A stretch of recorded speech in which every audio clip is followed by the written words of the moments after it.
बनाएं, स्वयं भी राष्ट्रीय बने। हमारे बहुत सारे कार्यक्रम चलते हैं, भारत को जानो भी चलता है, ये राष्ट्रीय समूह गान प्रतियोगिता चलती है। आशय सिर्फ कार्यक्रम करना नहीं है, आशय तो वो है दूध के अंदर जो सब है वो उनके सामने हम प्रकट करें, अपने व्यवहार से प्रकट करें। उस व्यवहार को जगह जगह हमारे कार्यकर्ता प्रकट करते हैं।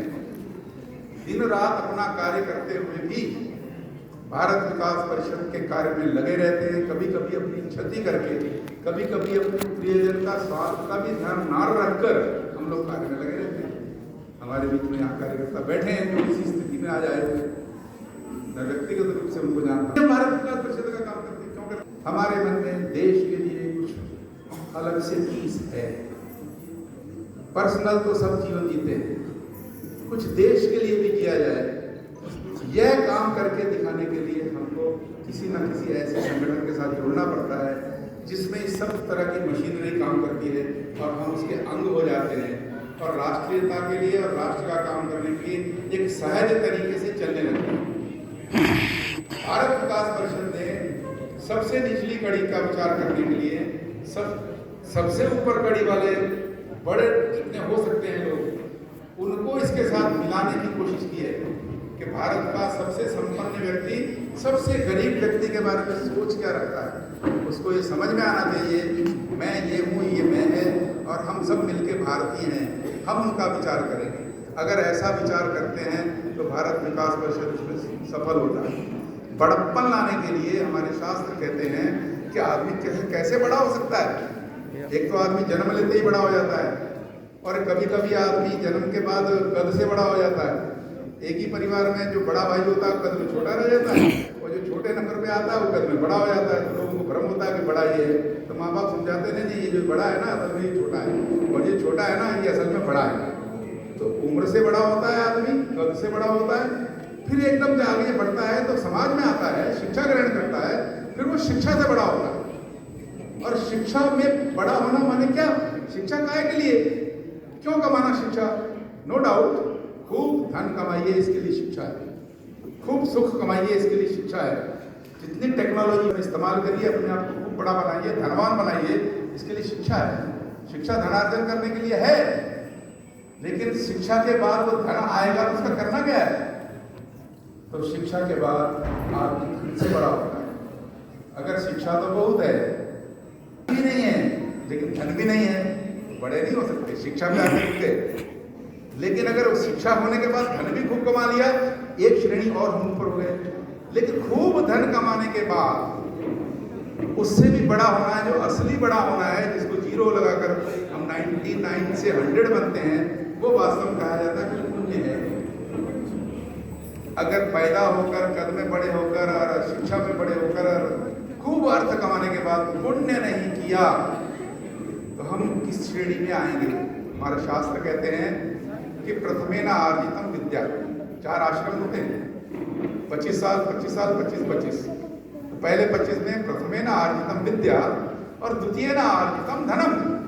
द्वितीय आश्रम में आकर अपने खूब धन नहीं कमाया और तृतीय न आर्जितम पुण्यम, और धन कमाने के बाद अगर पुण्य नहीं कमाया, तृतीय न आर्जितम पुण्यम चतुर्थे किम करिष्यसि, चौथे में क्या करोगे? 75 के बाद दांत अलग बजने लगते हैं, जुबान अलग चलने लगती है, कुछ करने लग रहते नहीं।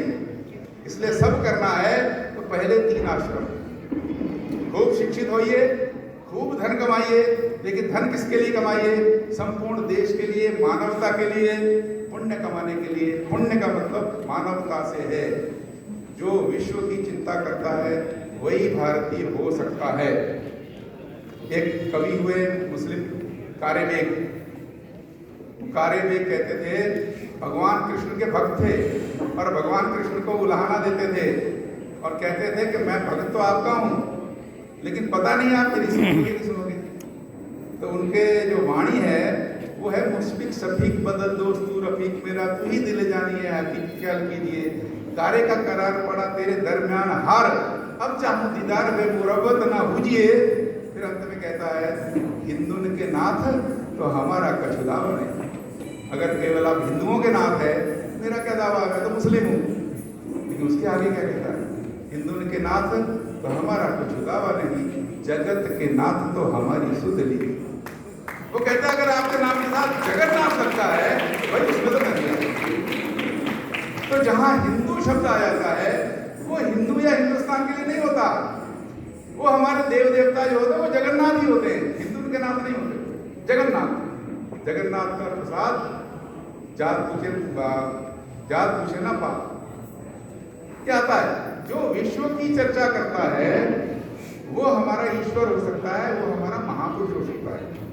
और इसलिए जिन्होंने विश्व के कल्याण की योजनाओं में भाग लिया, भारतीय संस्कृति में उन्हीं का सम्मान हुआ और ऐसे लोगों का सम्मान आगे भी बढ़ता रहेगा। बस उधर सम्मान करने के लिए, हमारी संस्कृति को समझने के लिए एक दृष्टि चाहिए होती है। शास्त्र बहुत पढ़े जा सकते हैं, जैसे लोग हमारा कहता है यथा खरा धारावाही आरस्य वेता नातु चंदनस्य। जैसे गधे के ऊपर अगर चंदन लाद दिया जाए तो वो हार समझ के उसको ढोता है, लेकिन ये नहीं जानता कि चंदन कोई चीज होगी। यथा खरा चंदन भारवाही हारस्य वेता नातु चंदनस्य तथा ही विप्रा श्रुति शास्त्र युक्ता ज्ञानेन हीना खरवद बदन। ऐसे ही बहुत बड़े बड़े विद्वान जो ज्ञान के हीन होते हैं उनमें और गधे में समानता है, हमारे शास्त्र कहते हैं। मैं यहाँ किसी की आलोचना नहीं कर रहा, लेकिन तत्व को समझने वाला विद्वान वह भारतीय होता है। भारतीय मानस को समझना माने विश्व के कल्याण की योजनाओं में सहभागी होना। हम भारत विकास परिषद के कार्यकर्ता अपने कार्यक्रमों के माध्यम से जन सामान्य विशेष लोग सबको ये अवसर प्रदान करते हैं। भारत विकास परिषद को सबको अवसर प्रदान करते हैं कि वो इसमें लाभदायक सिद्ध हो सके, अपना भी लाभ करें, देश के बारे में भी विचार करें। और ऐसे कार्यक्रम से एक अंश हमारे पास है, जिस कार्यक्रम में हम बैठे हैं बीच में से आवाज़ चली गई होगी, लेकिन मैं समझता हूँ कि मेरी भावनाएं आप समझ रहे होंगे। हम किसी बड़े तंत्र के साथ जुड़े हैं, हमारे कार्यक्रम बड़े छोटे छोटे होते हैं, लेकिन इन कार्यक्रमों के माध्यम से उस बड़ी चीज़ को समझने की आवश्यकता है और उस बड़ी चीज़ को समझाने के लिए हम अपनी स्थान स्थान पर इकाइयाँ बनाने की कोशिश करते हैं। उन इकाइयों में हम लोग सम्मिलित हो सके, उसके सदस्य बने, इसी निवेदन के साथ मैं आप सबका धन्यवाद करता हूँ। धन्यवाद।